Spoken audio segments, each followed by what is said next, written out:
President. Yes. Abantu bayakufuna Comrade President. Yes. My comrades. Viva MK.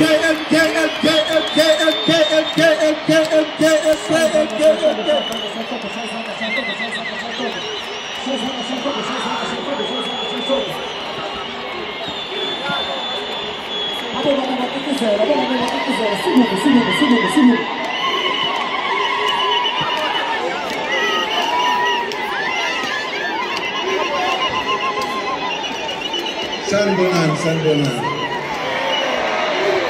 Niyapila. Aw siyajabula bani. Siyajabula umuntu nonke. Sijabula kakhulu. Ilanga elikhulu leli kufanele sijabule kakhulu.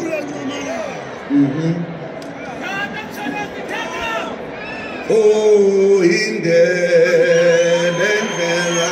esihambayo. Oh, indlela esihamba. Oh, indlela esihambayo. Oh, indlela esihamba. Washumandela kubalandeli bakhe wathi sohlangana nge-freedom. Washumandela kubalandeli bakhe wathi sohlangana nge-freedom. Oh, indlela esihambayo. Oh, indlela esihamba. Oh, indlela esihambayo. Oh, indlela esihamba. Washumandela kubalandeli bakhe wathi sohlangana nge-freedom. Washumandela kubalandeli bakhe wathi sohlangana nge-freedom.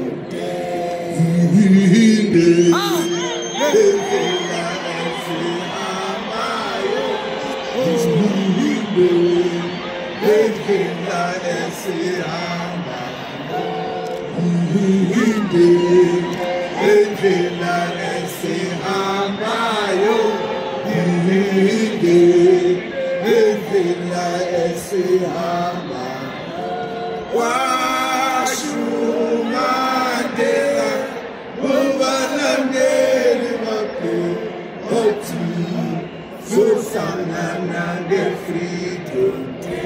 Washumandela kubalandeli bakhe wathi sohlangana nge-freedom.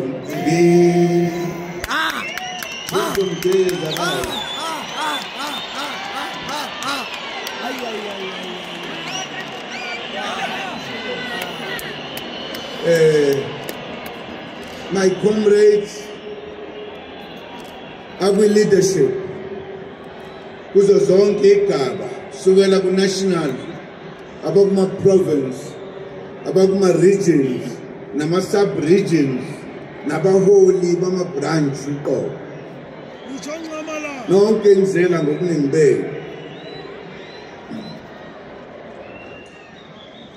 Bonda bezitha amakhosi akithi akhona la kanye nathi namhlanje kukhona namakhosi amakhulu okuyiwona aphethe amanye amakhosi. Yanibingelela nonke bonda bezitha. Ngibingelele wonke amalungu umkhondo wesizwe akhona la aze ngenkani. Ngiyanibingelela nonke ekhaya.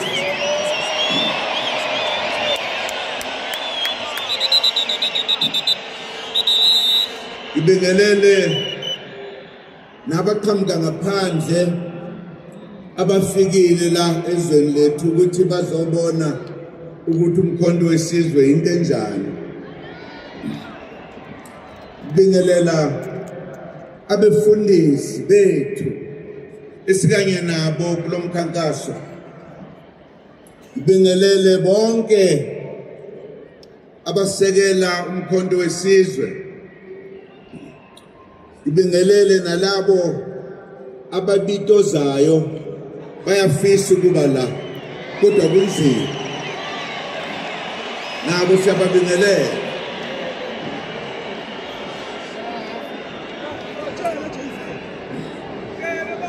Bafowethu nodadewethu nabo bonke esikanye nabo namhlanje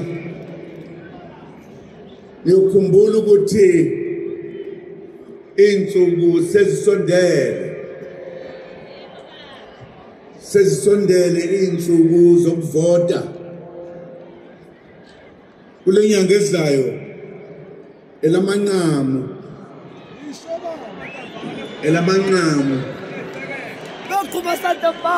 iyobe ibhubhudla inkezo wabayaziyo. Kuyobe kushintsha izwe lase-South Africa libuyela lapho okwakufanele ukuthi libe khona. Yithi abanikazi balo esizobe siqukulile silisa lapho kufanele ukuthi liye khona.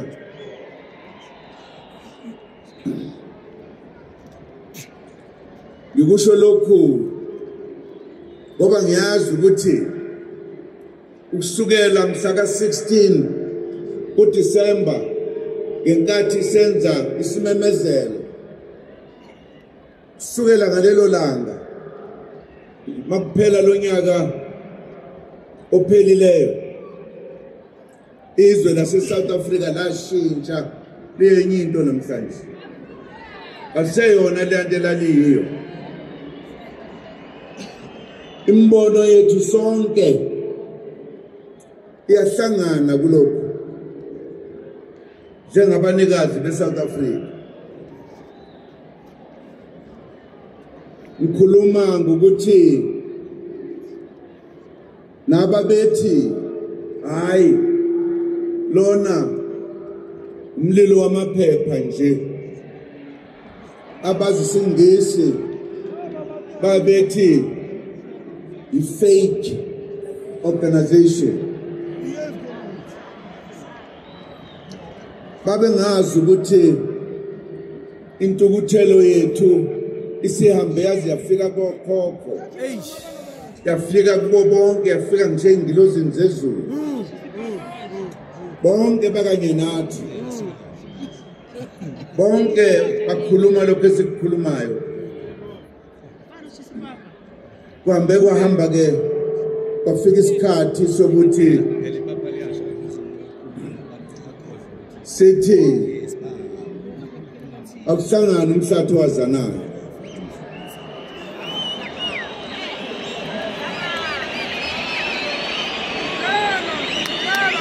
Angazi ukuthi ongeke abekhona kulomhlangano uzobe ehlangene nobani yena, ngoba thina umhlathi wazanayo siyobe sihlangene.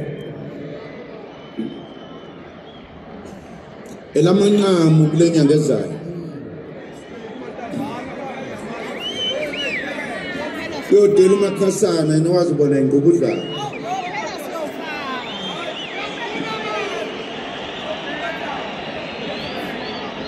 Sizoyishintsha iSouth Africa ibe iSouth Africa yethu sonke, siphile ngokufanayo, senze sikufunayo, sizwe ezweni lethu sikhululekile. Ngiyajabula ukubona insizwa zimila ngoba emini ngiye ngaphatheka kabi ngizwa kuthiwa ziyavinjwa endleleni ngabuza ukuthi kanti lelizwe likabani ngoba insizwa ibona abavikeli bezwe sakha into ebalulekile lokuhlanganisa indlu yakithi emnyama eyasakazwa abavakashi ababefikile la bezosibona bathola kumnandi konke kumnandi basale sebehlala unomphela jabula kakhulu ukubona insizwa siye sithi uma sesiyiqhenya thina insizwa ke sithi insizwa amakhosi singasho amakhosi lapha ethizwe sisho ukuthi bona abavikeli bezwe ngiyabonga bafowethu ngiyabonga enduneni bonga kakhulu kufanele ukuthi uma sihlangene kubonakala ukuthi kuhlangene abomthinto okuzimilela kuleli lizwe lase-Afrika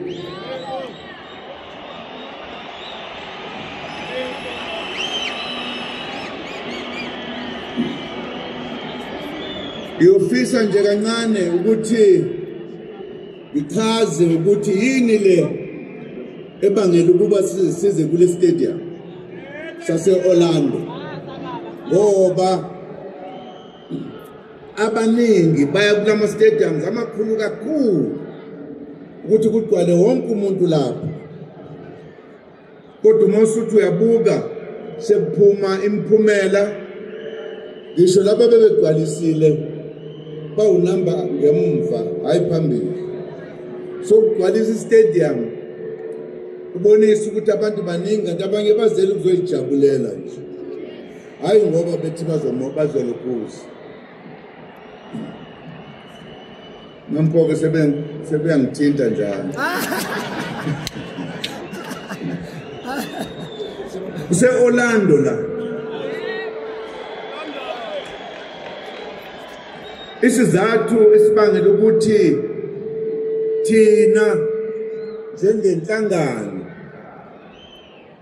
umkhonto wesizwe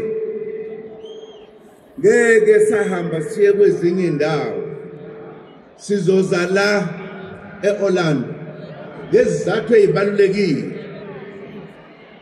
emva kwesikhathi eside silwela inkululeko singabantu abamnyama kwahamba uhulumeni wobandlululo wabona ukuthi lo mbutho owakhiwa okhokho uyahlupha ngoba ufuna inkululeko futhi lenhlangano le okwakuthiwa u-ANC yakhiwa amakhosi kanye nabefundisi nezifundiswa ezaze zikhona ngaleso sikhathi ezazisaqondile ngqo ngoba kuhamba zaningi seyabanga mayihamba indlela abanye bawele ngaphandle abanye bawele ngaphakathi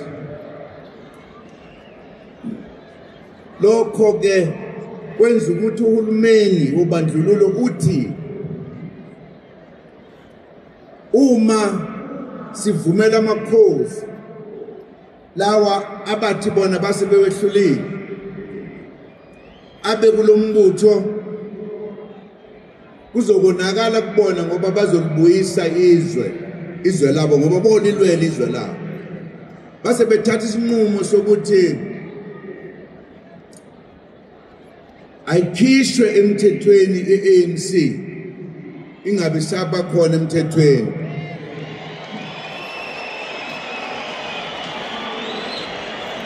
bathi isizathu salokho ukuthi lo mbutho uyakhula ukunoma wehle futhi uvikela amandla amakhosi usho amakhosi uma kulo mbutho athola amandla angaphezulu kwalawa ngaba nawo okulwela izwe labo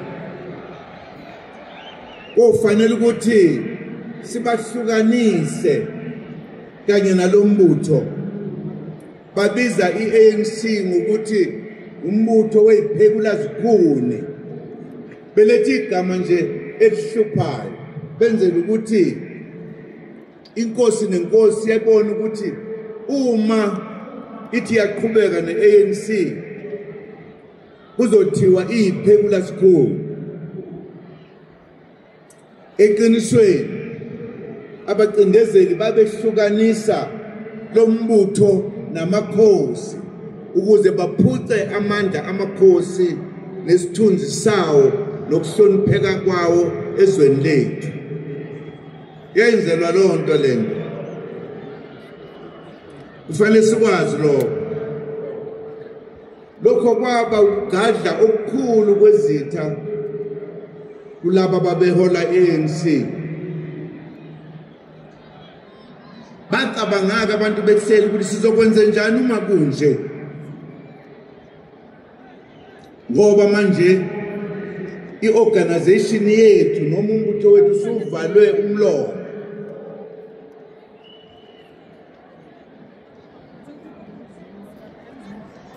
thina ke ngaleyo nkathi kwaku 1960 lo sasibasha sishisa be sathi masikhuluma sisodwa sathi abaholi abangawathathi amazwi azophuma kubacindezeli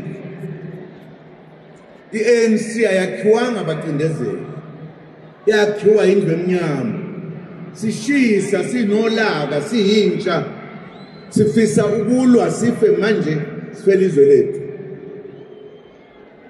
singazi ukuthi ngaleyo nkathi kanti abaholi babexoxa ebumnyameni sebengene ngaphansi komhlaba ukuthi kuzokwenziwa njani uma kunje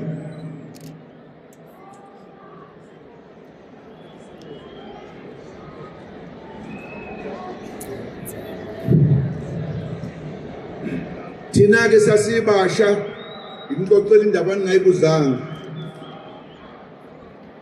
sasithukuthele sifa sihintsha yombutho wesizwe ukhongolozo sikwa nezinye inhlangano esasikuzona sasithukuthele sihintsha sasukuma saxoxa sihlangene sodwa ngaphandle kokujutshwa abaholi bethu sathi siyayiqala thina impi manje uma besaba belungu sekuphakathi no 1961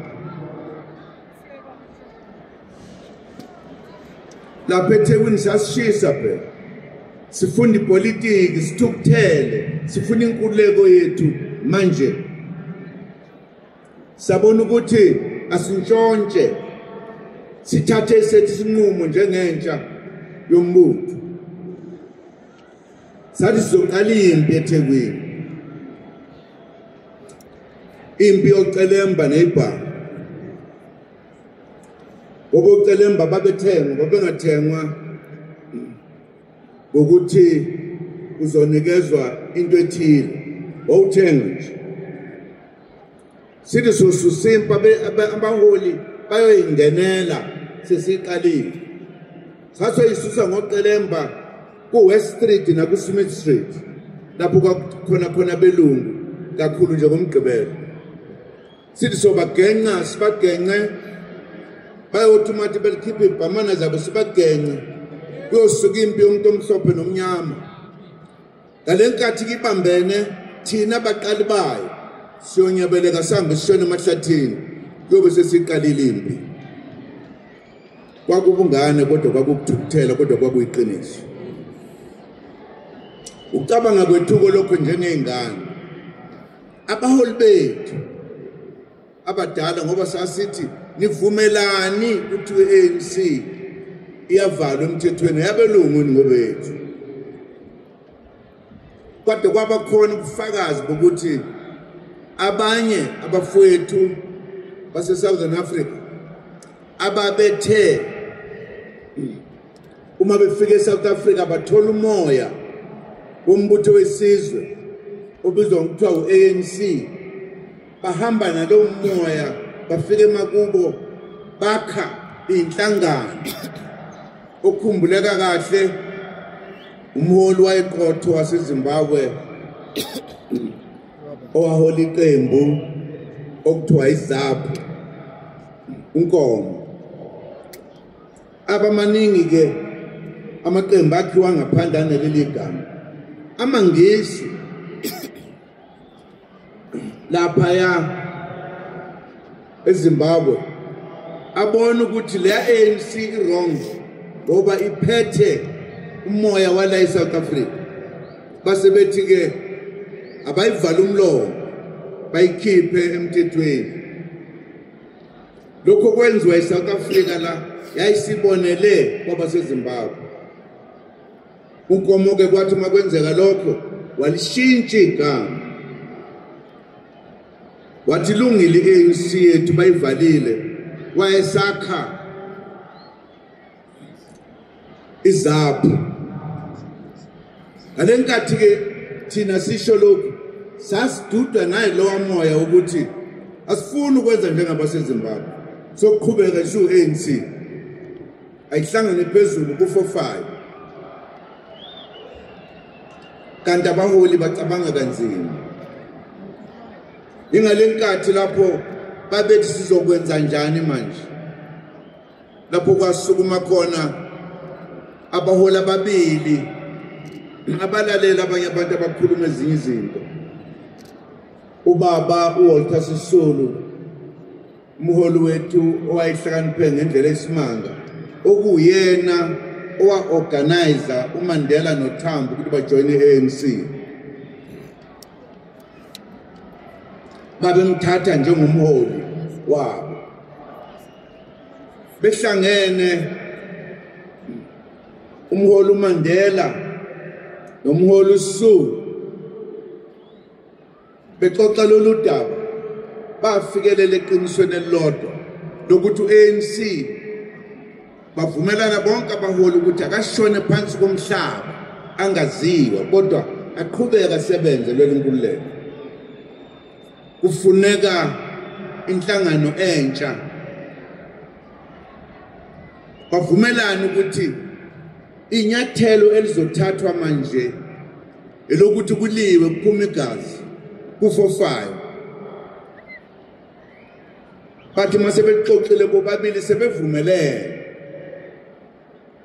base bethi ngoba babe ngamalungu esigungu esiphezulu iNEC bazoya khona bayothula udaba lokuthi ayibambani aku45 bacela ukuthi umhlangano olandelayo banikezwe ithuba wathi uTata uSisulu wena ke Diba ozolida le discussion kuba wayekwazi ukukhuluma nangempela wanikezwe ithuba wayibeka indaba bengazi abaholi abadala nababemkantshubomvu omunye wayemkantshubomvu kwezepolitiki lapha eAfrika nase South Africa ubaba umholi owaziwa kakhulu wayeyigomanisi kodwa futhi eyilungu lesigungu saka-ANC wayebizwa kuthiwa Moses Kotane wathi mayilalele lenkulumo wacabanga ukuthi labafana bazobulalisa abantu yini labayenzayo kodwa ngemva kwalokho sebebuyile uthi uSisulu ubaba Mandela senza iphutha ngoba sikhulumanga nalenkuzumalanga yepolitiki sikhuluma naqalezwe sisuke sayithatha kancane hamba uyophuza itiye naye uyinika isikhathi ukhulume naye nangempela wakwenza lokho yathi masebexoxile wathi uKotane sengibuzwe kahle ke manje kule NEC meeting ezayo ulifaka udaba ngizobe sengingekwenza nangempela balifaka yaxoxwa kwaphikiswana isikhathi eside kodwa ekugcineni bavunyela ukuthi iqiniso leli isikhathi sokuthi kuchitheke igazi sesifikile. Kubalulekile ukwazi lokhu ngoba ngesinye isikhathi uma umlando singawazi singenza amaphutha namhlanje ayenzeka kwabadala, mhlambe ngisho abadala abangawenzanga ngoba singazinikezanga ithuba lokucabanga kahle. Kwathi ngemva kokuthi sekwenzekile lokho yayisithi ke i-leadership ye-ANC ngeke kulunge ngoba kwakukhona inhlangano ezahlukahlukene ezazakhiwe ngenxa yobandlululo eSouth Africa. Ngoba uma uyiNdiya noma umlungu noma ikhaladi ngaleso sikhathi wawungavunyelwe ukuba seduze nomuntu omnyama. Umthetho wawuthi i-ANC abantu abamnyama bengavunyelwa ukujoyina labe ngikhulume ngabo. Base bakha ke ezabo inhlangano iSouth African Indian Congress enembono efanayo ne-ANC kodwa yayingakwazi ukusebenza no-ANC kanye ne-Colored People's Congress yama-Colored kanye ne-Congress of Democrats yabamhlophe kanye ne-Trade Union Movement okwakuthiwa yi-SACU. Le 5 eyayi kuthiwa iwumbimbi ngaleso sikhathi. Kwaba khona ukuthi ke kuyafanela ukuthi kuyoxoxwa. Ngeke i-ANC ixoxe yodwa, kufanele ukuthi ozakwabo laba nabo babe ingxenye yalesi sinqumo. Kwabizwa lo mhlangano owahlala ubusuku bonke ixoxwa le ndaba, bagcina bonke bevumelene ukuthi isikhathi sokuthi kuchitheke igazi sesifikile.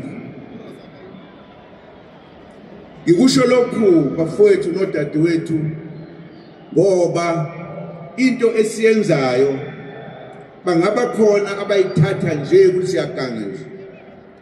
Sihamba emkhondweni wabaholi abadala ukuthi ngeke sivume ukucindezelwa forever.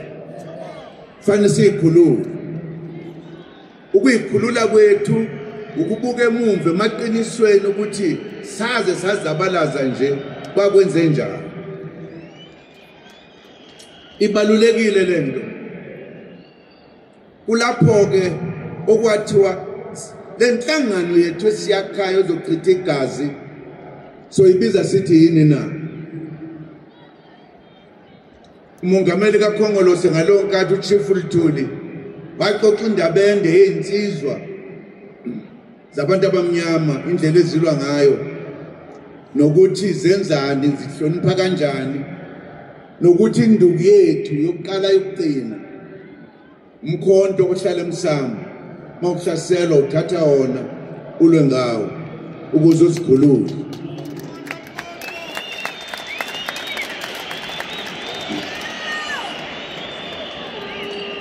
Kwathi mayiqeda ukukhuluma kanjalo yonke indlu wonke lamaqembu engikhulume ngawo athi elethu base kwakhe umkhonto wesizwe ke ozokhulula isizwe kunzimeni ngoba umbutho obukhona ungasekho. Yilo mbutho ke umkhonto wesizwe owenza into engajwayelekile eSouth Africa.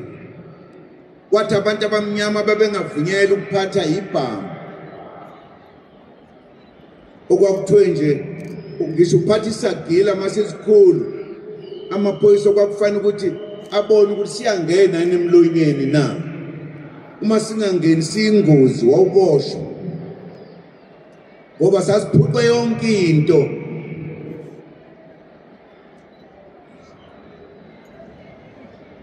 Kwaphoqeleka ukuthi siye emazweni angabangani bethu asempumalanga ngoba semputshonalanga abonisa ukuthi awabona abangani bethu.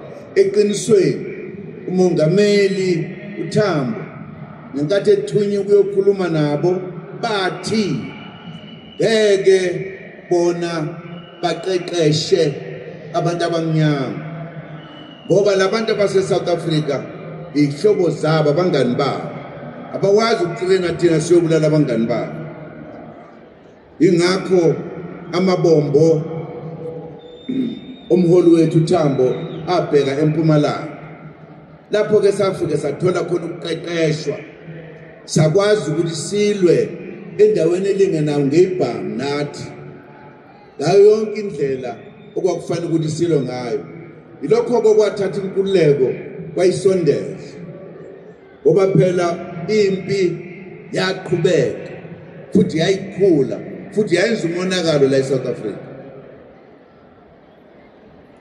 indeke indaba ngengene kuyo kodwa kwaphoqeleka ukuthi kufika isikhathi lapha amazwe asentshonalanga evuma khona ukuthi akukhulunywa bakwethu ngoba bengafuni ukulahlekelwa ilelizwe lakithi bakhuluma ke nabelungu labaphethizwe beapartheid ukuthi akukhulunywa bakwethu sakhuluma ilokhu kwasiletha lapho khona sathi sonke siyakhululeka ke manje ngoba sasazi ukuthi uma sekukhulunyiwe kungenwa esigabeni sokulungisa izinto sokuyeka ukulwa nendlela yokwenza bonke abantu bezwe babamba iqhaza ekuphathweni kwezwe sasazi ukuthi uma sesifike ngale sofika egcineni njengabantu abamnyama sithola inkululeko ephelele kwenzeka ke lokho kulento abaningi abakubiza ngokuthi kwakuyikhodesa ningi imininingwane yakhona engeke ngangena kuyo kodwa kubalekile ukuthi sangena sinethemba lokuthi lo government of national unity wezizwe zonke ihlangene ozoba khona iminyaka emihlanu wendlala ucansi noma isikhumba sokuthi siqhubekeke manje kuyofanele ukuthi ngemva kwalokho ebese siyaphatha njengeqembu kulapho ke sesiyokhuluma khona yonke into esifunayo silethe imithetho efunwa yithi ilokhu kungaba ngokusenzeka lokho kusenzeka ukuthi sesifike la esesifike khona sifike la hayi ngoba sithanda ukuthi sakhe umkhonto wesizwe silethwe ukuhlupheka nakubukelwa phansi ndawo yonke indlela oyicabangayo kulelizwe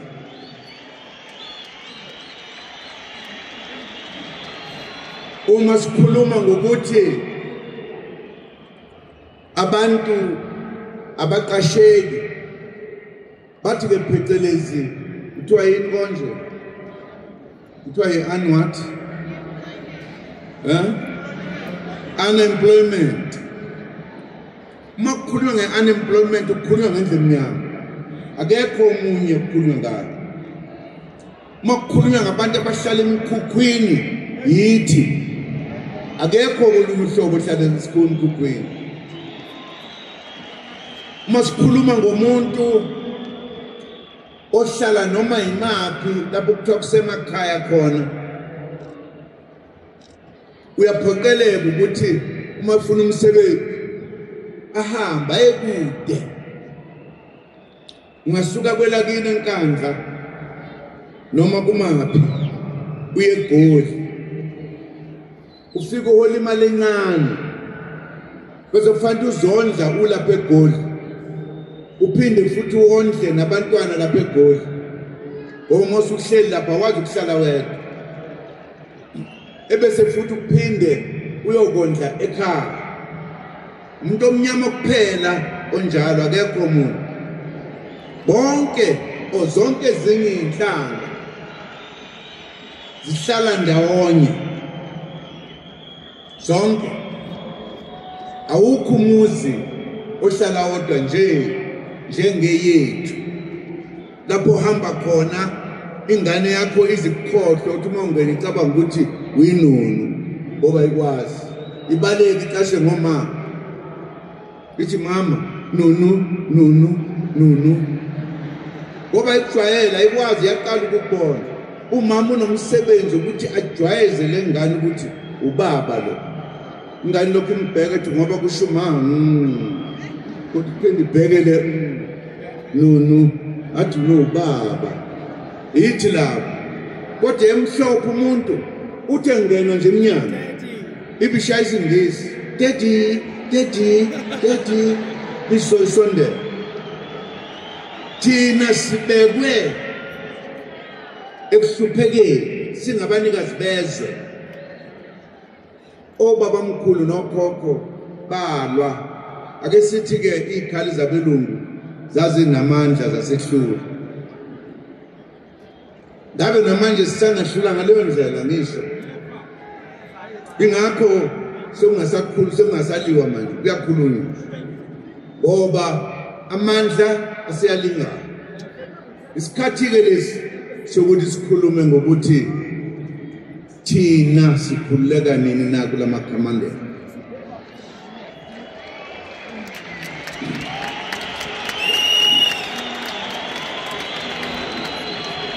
uma umulalele kuthiwa bayaphela abantu babulawa izigebengu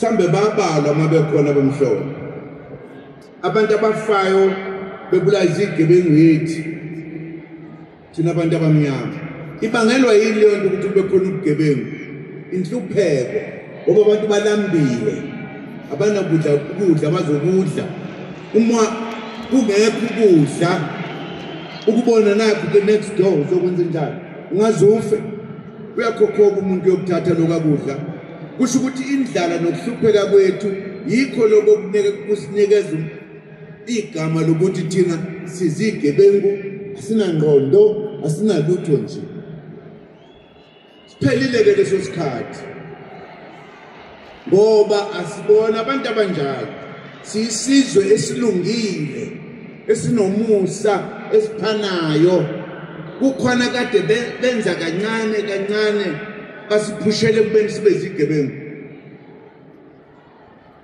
basiyekisa amasiko ethu bathi umanza amasiko akho uyosha esihogweni kwindoda emnyama ephethe umfologo enge egovuza abantu la akushiyi ukuthi kuyoba njalo kwabanye abantu uma thina singasukumi simele ubani ozosimela akekho uningi ke esesikhulume ngakho ngoba kudala sikhuluma ngifuna sazi ukuthi sifuna manje ukubuyela endaweni yethu njengabanikazi bezwe abahlobo bethu abafika kuthiwa yini konje uma uzocela indawo ukuhlala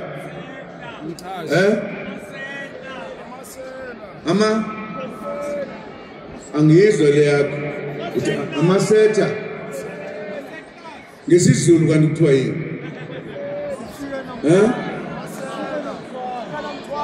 ifika nemthwalo nakho uyazi umehluko uyawuza umehluko baba uba ngiyazi leyo sho ukuthi usho ukuthini ofika nomthwalo bakukhipha endlini bake nomthwalo wabendlini benze yonke into sifuna iphele lento ngesihle sirecognize ukuthi singabanikazi bezwe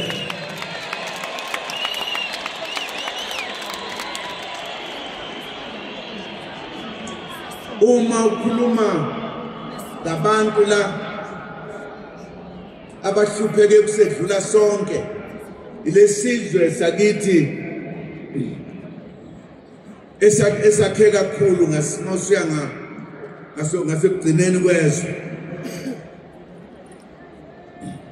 ibona abashushwa ngendlela esimanga eqinisweni ifika namthwalo zasifuna ukubabulala zibaqede baphele nya njengento eyenzeka kwelinye izwe kuthiwa kuse-Australia lapho abacishe babaqeda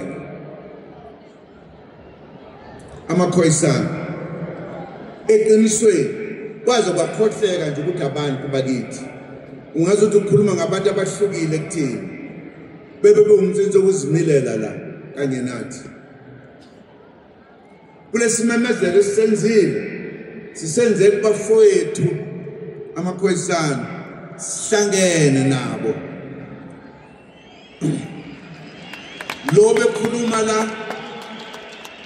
lo bekhuluma la inkosi yamakhosi yamakhoyisana sesibuye emhlanganweni eminingi naye sixoxa usizi lomuntu omnyama saze sahlangana nabaholi bamakhoyisana bonke savumelana ukuthi sizobamba ngasandla sinye kule game inkosi le ndaba ezitha ukhuluma na wonke abantu abaphethe ngaphansi kwakhe amanye amakhosi nabanye nezikhulu zakhona ukuthi isikhathi sifikile sokuthi amakhoyisana angasali ngaphandle kulomzabalazo wokulungisa izwe lethu ukuthi sonke isizwe samakhoyisana sithatha isifungo sokuthi sizoba amalungu omkhonto wesizwe throughout the country.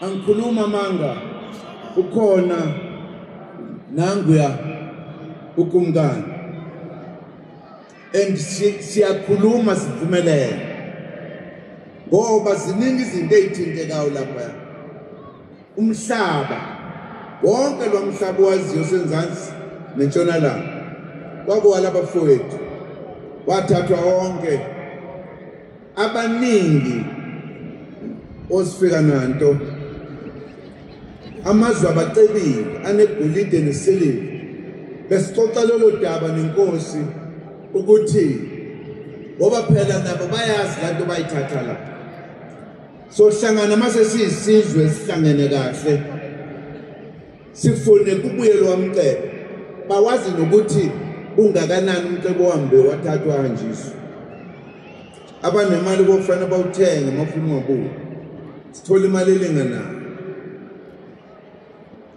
ngamanye amagama senza abafowethu nodadewethu lento okuthiwa ngesizulu ingayizivele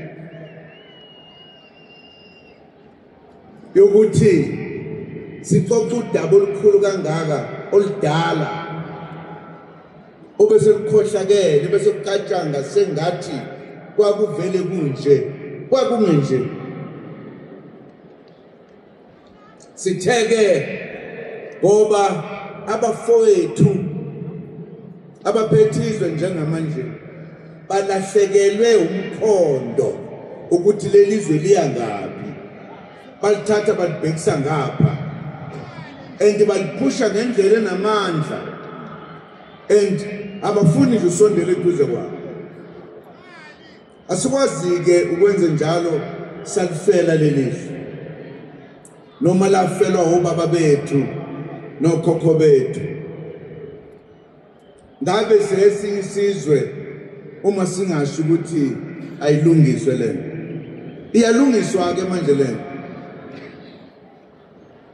ziningi izinto esizishoyo lezi engisho manje ngenzela ukuthi sonke silazi iqiniso ayikho indoda ethi mayazi iqiniso icashe ngemva cishe ngakhuluma igama elinzima icashe ngemva kwendlu yahloniphisa mawindoda ulazi iqiniso awucashe ngemva kwendlu angisho lengubo egogogogo awucashe ngemva kwentashini kufuneka usukume uma windoda ulungise okonakeleyo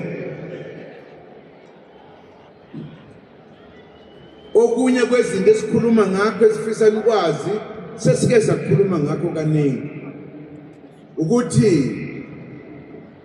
into abasinqoba ngayo umfofika namthatha ukuthi bathatha amakhosi bawaphuca amandla bawaphuca ukuthi awumtsinso okuzimilela la abekwe amakhosi amadala awazalayo akhona ngegama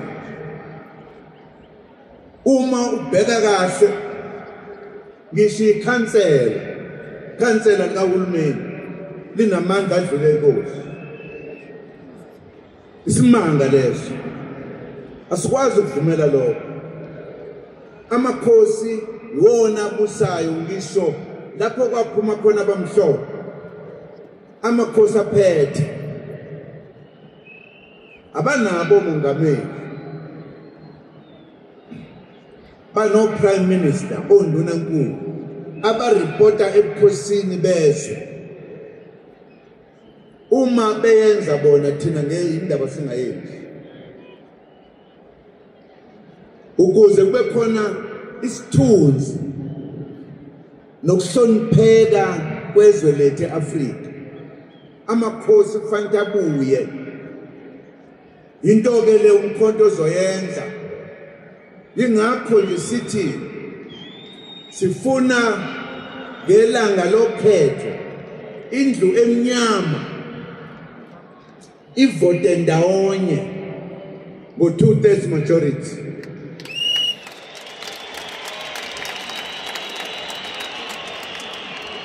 i-2/3 majority yona ezokwenza sibuyele esimweni sezwe lethu sihlonishwe nathi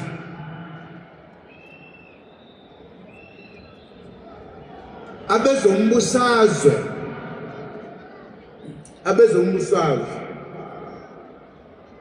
bona bazogcina ngokuthi babe seqenjini elithile elizowina amavoti amaningi ebese liyathunywa abanikazi bomhlaba ukuthi siphathelele umhlaba abafana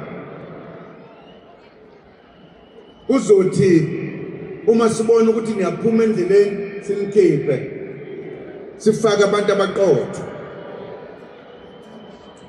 ukuze kube khona ukuhlonipheka namhlanje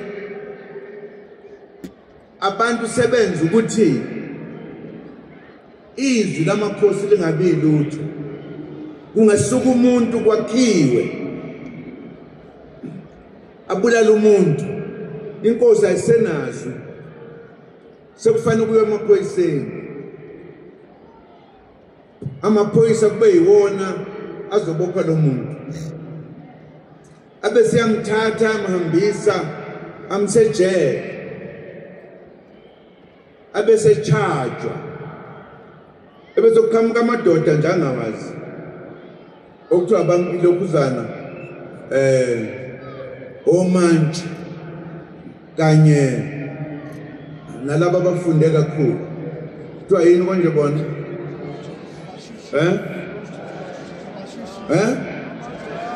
wamajaji senike nayibona into enziwa amajaji uma ekuzonda akuzonda ngempela akugwebe noma ungenacala kodwa lokho akuwona umsebenzi wabo uma ke senza lokho sibuyisa isithunzi akuze ukufa umuntu endaweni yenkosi kulindwe ikhansela esayobizwa amakhosi kufanele abe namandla okuthatha inqumo lezi ayizithatha ngesikhathi selembe kwangekho mlungu othathele inqumo sasithathele inqumo futhi sasingenawo ngisho lento okuthiwa ugwetshela intamo ngoba sasineqiniso umuntu sasikhuluma naye simbeka icala azazi ukuthi unecala zasingeziningi igebengu ebese uma limlahla icala ahlawuliswe isizwe ingakho kwangekho sigebengu mthakathi kuphela wayebulawa sasingamyeki kumthakathi masike sambona ngoba ubulala abantu ngongekho emthethweni uyena kuphela owayibulawa futhi wayengabulawa kahle wayebulawa njengempi sasibaza ikhonkwane encane simthathe ngazo uyoyibonela yena ukuthi kosanini ngoba ubulala abantu akekho komunye esasimbulala ngoba inhliziyo zethu zinhle icala sasilithetha abaziyo ngisho lapho esithi khona kusemakhaya kulwa khona izimpi uma isilwe yaqeda isilanyuliwe kuyaxoxa ukuthi bekonakeleni uma sebethi kiphelile ebese kuthelelwana umlotha ngeke ukuthi ngoba thina sabulawa sabaningi nathi funa ukuba bulala iyakutshela ukuthi singwele kangakanani thina bala eSouth Africa nase-Afrika yonke sizoyishintsha ke lento ibuyele lapho okungeze ukufa khona abantu befela ubaba kuyiqiniso ukuthi abantu bayafa abangasebenzi abalambile indlala ibakhokhela ukuthi bantshontshe babulala abantu umuntu akwazi umuntu namhlanje siyamdubula embone egqoke kahle ecabanga ukuthi unemali engenayo mase emsesha kukholuthi umuntu sefela ubaba sifuna ukuletha ubulungisa sifuna laba basifika la basilalele basihloniphe sisebenzisane sihlonipheke sithola into etholwayo kungathathwa igolide nesiliva lethu lihanjiswe thina silambile la liyokondla abantu esingabaziyo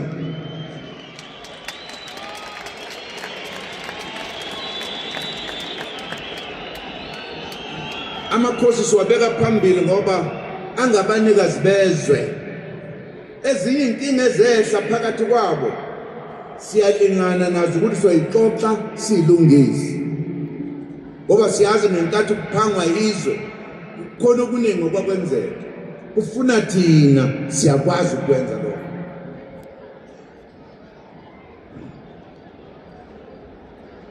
ziningi izinto esifuna ukuzenza uma sikhuluma nokuthi lokhu esikushoyo namhlanje imbono yabantu bakithi abathi lelizwe kufuneka ukuthi liphathwe kanjani sithathe lokho nje lokwesikhuluma ngakho sizwa ngani yonke into okufanele ukuthi yenzeke siyizwa ngani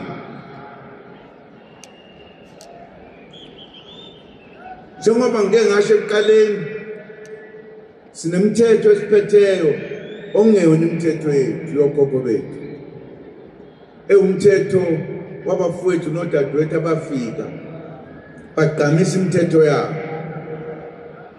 lena bayibiza ukuthi Roman Dutch law ngebhada akukho Roman phakathi kwethu la akukho Dutch so imithetho le esibusayo ungeyona yethu sivumelelani sokuqeda lo fanele sibe nomthetho wase-Afrika the African law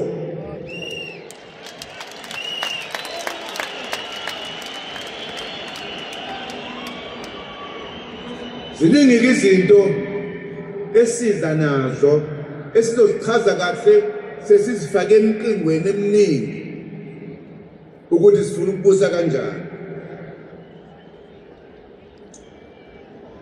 sifuna ukuthi ingane zethu zifunde mahala ezikhamuka emzini ehluphekayo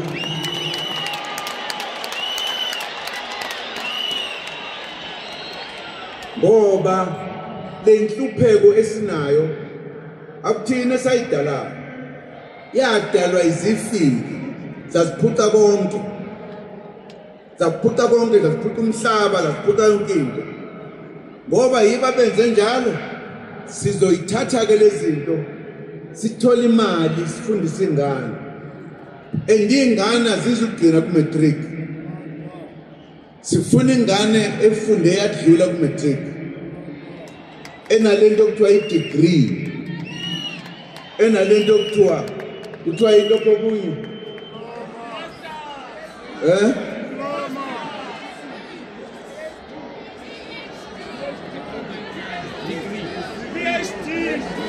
Hayi PhD usukude kakhulu. Nalokho kuse.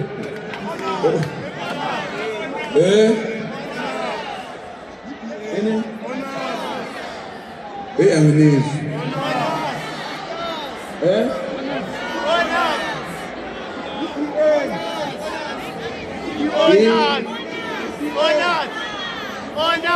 Hayi DA ngibizile DA loyikhulumayo.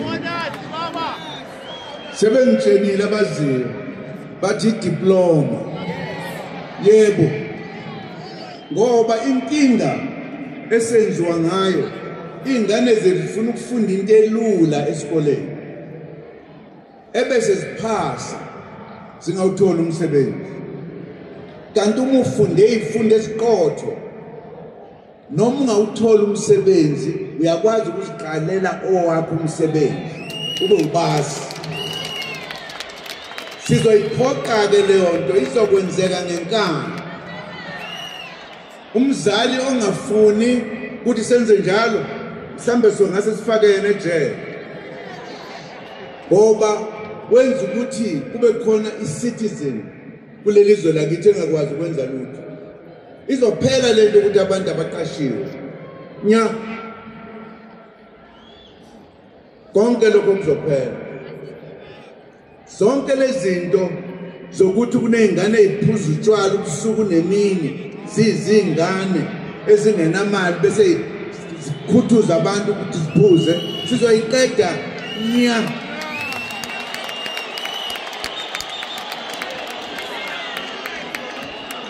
Ngoba sakha iSouth Africa entsha enabantu abaqotho abahloniphekayo abakhuthele. Sizoyiqeda futhi nalento ukuthi ingane ezincane ezingakafiki ku-18 seyiqheliziswa. Wakwezwa kulona alikho noma linye izwe la emhlabeni elinezingane eziningi eziphikwa uyise njengase South Africa. Sizoyilungisa naleyo ingane yakho moyithanda ayikhule ngobunono nangokugezeka nangobuhle nangenhlonipho kuze kufike isikhathi ukuthi ithathwe yokwakha umzwayo. Ngoba sinazi ingane obaba bazo ngoba bancane nabo abanayo nemali ukuyinikeza lutho. Ebese beqala nabo ukuntshontsha abantshontshela izingane zabo. No. Soyiqeda leyo nto. Kufuneke singesabani ukukhuluma amaqiniso. Sizwe sakithi singahlekwa. Sikhona. Siyezwana. Matric enkambeni ngiyabona amasosha ukuthi akhona uyotrainwa lapha ufundisa ubuntu nokuthi uzolivikela kanjani izwe lakho.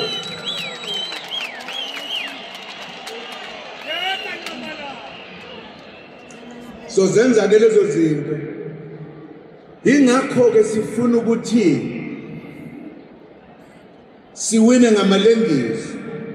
Uma singawinanga ngo-2/3 kunokuvela abanye basiphikise singakwazi ukuyenza lento.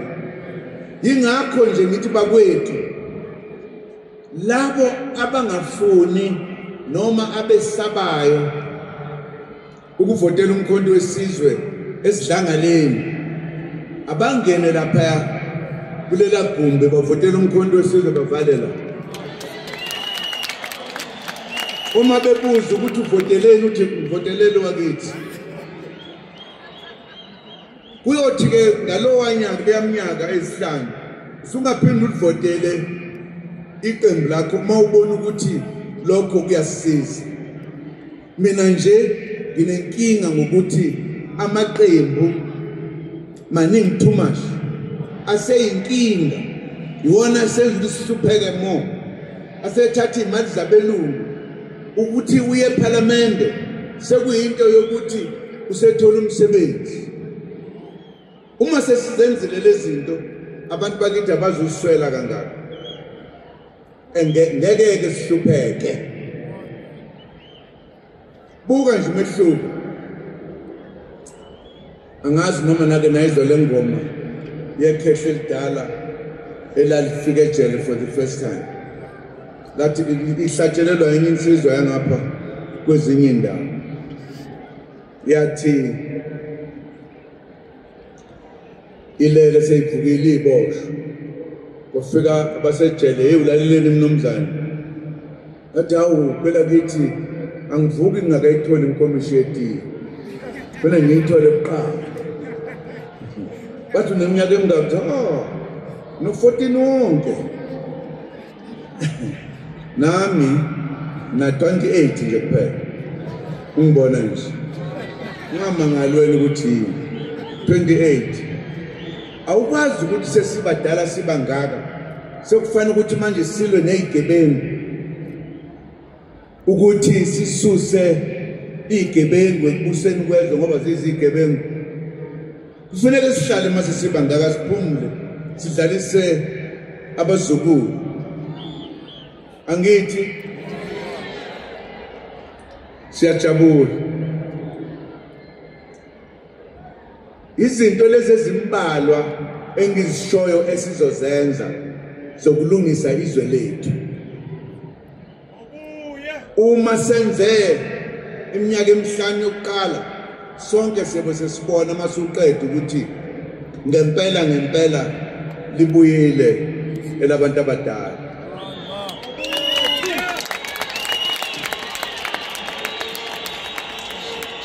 ngiyacabanga futhi ukuthi uma sesibone ngosi ukuthi selibuyile sonke siyovotela iqembu labakithi bomdala ngoba kulabo abaningi nibavotelayo nibatholela umsebenzi kuphela banandaba nani bafuna ukuyhlala eParliament noma sebese eParliament abaxoxi ngenhlupheko yethu bayixoxela ngento zabo nje kuphela engiye ngibuze bekusho kuphela ngaze ngibuze okunye kunje kuphaka umuntu athi bayibathini konje point of order lisiza ngani order alisizi ngalutho nansi into engifuna niyazi ikakhulukazi amalungu alombutho esubiza ukuthi yini konje konto isizwe umuntu sengikhohliwe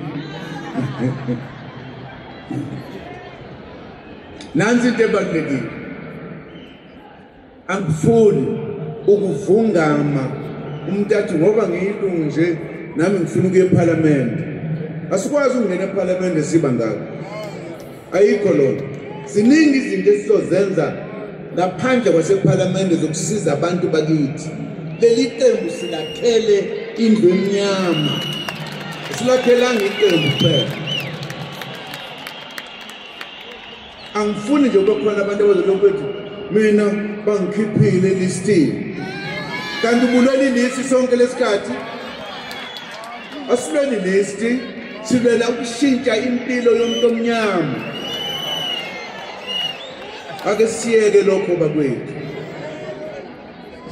ngathi siyathi ukuthi ngeke siyokhethweni singakafiki ngale ngangiqeda khona lokho ngabe sekukhona sebedubulela ngathi soba yini ngibiza ngithini konje ngesilungu lento siyangikhohlwa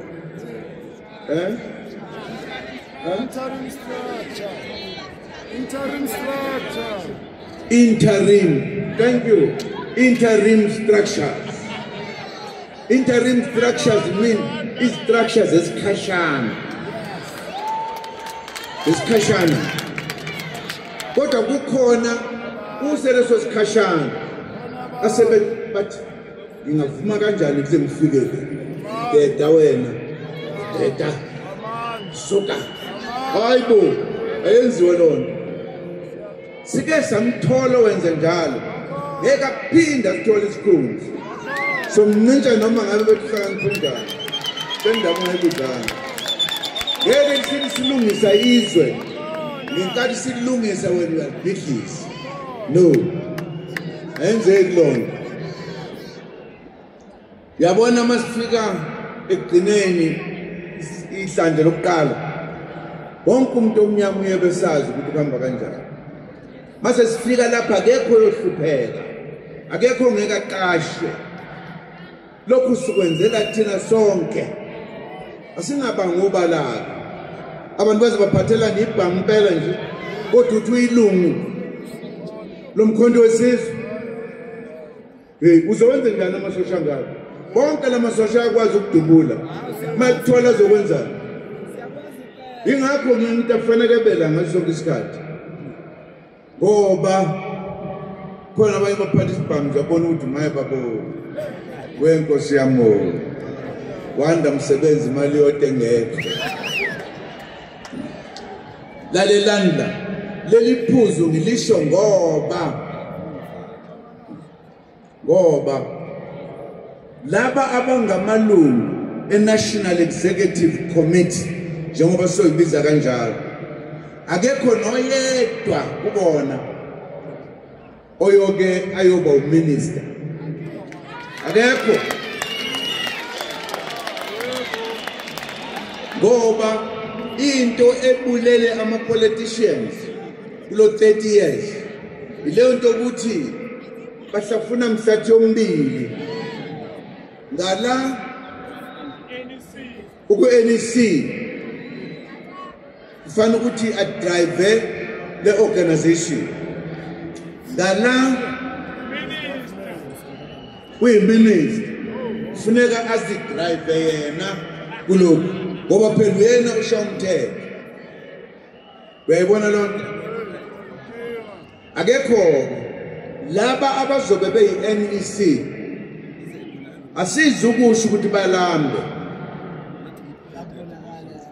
le organization izokwakha imisebenzi amafame ayo le awaya amafame azokwazi ukuthi aqashe abantu abaningi bahola imali ebese laba abakwi NEC bazohola kulamafame imali yabo soyilinganisa neyo minister ngoba sifuna baba amasela kodwa nje ungasho ukuthi ngoba ngila nami ngobe ngiyi-NEC uma uthe ngiyavuma ukuthi ngizoba yi-NEC awukwazi ukuba i-minister noma u-deputy minister siyezwana sebenzela abantu in the true sense of the word nami ngishaya isingisana sami esincane yabona ibaluleke ngendlela esimanga lento ngoba i-corruption ilethwa ukuthi umuntu uphethe abesephatha abantu ngezansi abesefuna imali kubo noma bona bamnomisele ngemali kuzophela nyalo ngeke sibadala sibangaka sisukumela uba siyezwana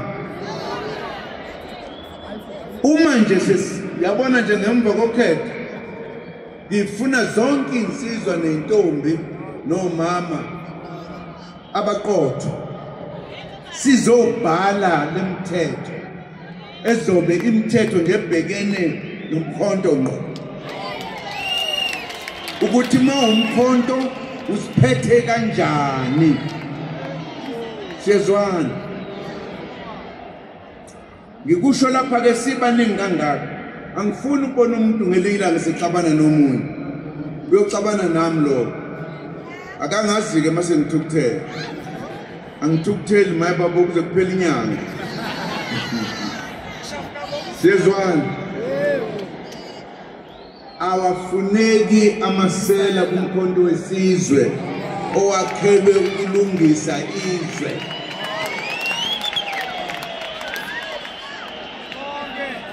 Siyezwana. Namhlanje ke sihlanganele ukuzotshenizwe ukuthi sizoliphatha kanjani. Nathi sonke malungu sazi ukuthi iMK izoliphatha kanjani lelizwe. Noma ngabe use-Western Cape, noma ngabe useLimpopo, noma ngabe umaphi, sizobuswa umthetho owodwa sonke. Siyezwana? Yebo. Sifuna kube khona ukuthula noxolo kulelizwe lethu. Kuphele indlala. Kukhona izinto esingazi ukuzisho manje. Kodwa esizongena mase sihamba. Laba bantu abahlakaniphileyo abanikwa imali abantu bangaphandle ukuthi ababulalele lelizwe. Bazi kahle ukuthi lo mkhonto uma usuphethe sizobakhipha one by one. One by one. Kufanele bahambe bayoresigna kuma-handlers abo. Ukuthi ngiyacela impela ngeke ngiphinde ngikusebenzele kubi. Siyezwana? Yebo.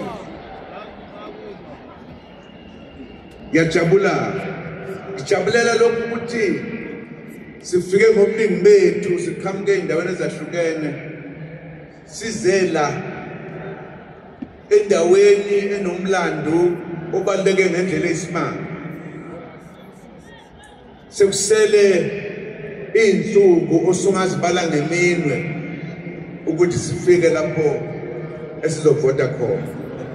Akhona amahemhem athi igebengu zakha amavoti amaningi, angazi noma iqiniso yini. Kodwa ngoba sinabadala, sinoNkulunkulu, sinoJesu, sizobabamba uma beke benza lokho. Sizobabamba nje. Ngifuna ukunibonga nonke. Ngibonge amakhosi esibe nawo kanye nathi.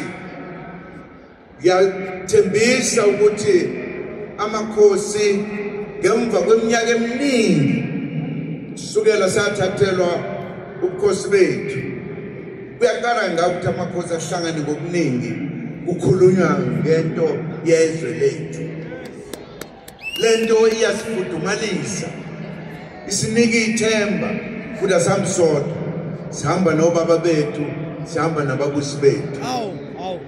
Kunjalo ngifuna ukubonga abefundisi okuyibona abasikhulumela nomdali nqanga, abasikhulumela nabadala bakithi nakho konke. Ngibonga nje nonke bantu base South Africa ukuthi uma kumenyezelwa ikusasa lethu lisukume ngobuningi bethu. Yebo. Ngijabula kakhulu. Ninginika ithemba, ninginika ukukhululeka emphefumulweni ukuthi manje siyashintsha indaba yenhlupheko yethu njengabantu abamnyama. Sizofana na wonke umuntu, noma kumnyama noma kubomvu. Elamanqamu kule nyanga ezayo. Uma bethi ngoba phela sedumele emasumpeni, uma bethi ke ngalonkathi iyabhubhudla inkezo, niyokwazi ukuthi kuthiwa siwathatha onke amavoti ugcwalile i-2/3 majority. Iyobe ibhubhudla-ke inkezo. Ngeke sibathuke kwelakithi siyesithi iyabhubhudla inkezo. Ngeke ngisho ngoba abangaziyo ukuthi ngiyathuka kanti angithuki, ngiyakhuluma. Amandla awethu,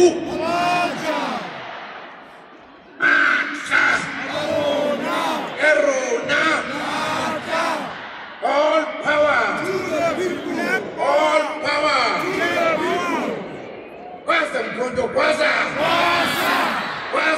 kwaza,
ukuthi ikwazi ukuthi isenzele amabhizinisi yakho. Ngizocela lapha emuva bangidlalele ivideo ku screen. So namhlanje sifuna uhandover ubaba ke simthengele le tablet. Ngifuna anibone le tablet le. Angabi kulamafoni amancane. Ngicela nje ke ngikhiphe umakhala ekhukhwini benu namhlanje nje ngifuna ubabona. Namhlanje ngizonixusa ukuthi i-People's Network is up and running. Namhlanje ngizonixusa ukuthi asisupporte i-network yethu. Namhlanje ngithi asiqhubeke sisebenze kahle sizokwazi ukuthi sisize nezingane zethu ezikoleni. So namhlanje ke ngizohanda over la kubaba. Ngicela lapha emuva ukuthi basukume siphakamise ama sim card ethu kanye nekabhisi la. Angithi laba phezulu kwifoni yakho kwa left ekubhalwe network angithi. Ngifuna ubaba afunde ukuthi kubhalweni la. Right. Ngizoya kubaba ke manje.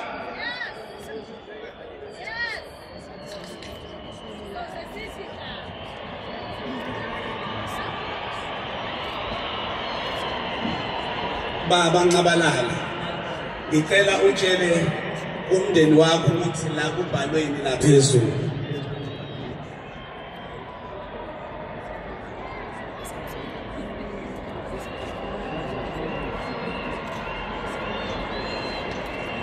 Ngifuna ngani ngifuna ukwazi ukuthi ngithini. Ukuthi kubhalweni la. Shosho. MK Mobile. Nanso iyo le sokhuluma ngayo manje hayi ngezinye sikhuluma ngeyasekhaya. Siyabonga ashayile izandla sikizele. Le MK Mobile ama bundles nama data voice akhona siwabize ngelogins zethu ukuze sikwazi siqhubeke sisikhumbuze kukhona umshini wami kukhona imayibuye kukhona ukuthi ziyakhala kukhona isitshaba uzosibonela wena iyafika ngakini sizocommunicate kuma platforms zethu wonke ukuthi uzoyithola phi iSIM card yakho. So bengizocela ukuthi baba i-tablet yakho le eyakho uzokwazi ukubona izingane zakho uma usudriver behleli lapha ngemuva ngifakele ne-keyboard ukuthi ukwazi ukuthi wenze social media nawe ukuthi wenze Facebook bazorana kwi-MK SIM card yethu ukuthi mawubheka lana uthi ufuna usend i-digital wallet ikwazi ukuhamba kwi-MK SIM card yethu uthi ufuna ukusenda i-WhatsApp ihamba kwi-MK mobile yethu. Eyogcina engizoyithula kubaba lana sikhande umsholozi bot umsholozi WhatsApp bot i-AI uzothi mawuya kuleya number kunenamba la engifuna ukuthi uyisave kwifoni yakho namhlanje 065 094 3461 i-MK Mobile WhatsApp bot number leyo unendawo ezimbili eyokuqala okawuthi ngiphinde 065 094 3469 unendawo embili lapha eyokuqala ukuthi upre-order iSIM card yakho sizoyiletha kuwena. I-option number 2 eyokukhulumisana nobaba uNcamalala uzothi mawukhuluma kwibot akwazi ukuthi akuphendule kwi-WhatsApp yakho. This is what we are doing. Njobe besho ubaba ukuthi ufuna ukuzwa kunina ufuna ukuthi nibuse nathi sizwe kubantu ukuthi siphathe kanjani lelizwe. Siyabonga. Wagwaza umkhonto wagwaza. Wagwaza umkhonto wagwaza. Waphuma i-People's Network MK Mobile. Ngicela ke njengamanje obaba namakhosi sisukume sisaluthe ubaba ukuthi ngomnyaka yeni yakhe ubaba uNkulunkulu embusisile. Namhlanje sithi siyokhethweni sithi namhlanje sizimele nge-network yethu sisazoqhubeka sisebenze baba umsholozi sisazoqhubeka njengoba usichallengeile ne-business community sisazoqhubeka sisebenze. So ngizocela ke uhandover la kubaba nansi ke iSIM card eyakhe isiphakathi just for photos nekapisi lakho baba njengesipho ukuthi ubone ukuthi ibhalwe ukuthi awuzwa ke MK awuzwa ke the People's Network not so yes the People's Network amen siyabonga ngicela ke sithathe izithombe abalana stage siphakamisa abasimkhadi ethu lana ziyakhala ziyawa zithi msholozi ziyaduma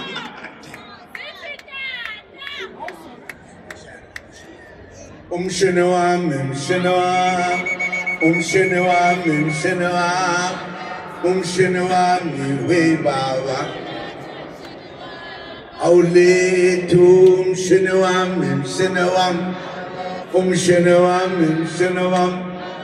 umshene wami we baba hayi wena uyangibambezela umshene wami we baba hayi wena musungibambezela siyabonga Banda, aye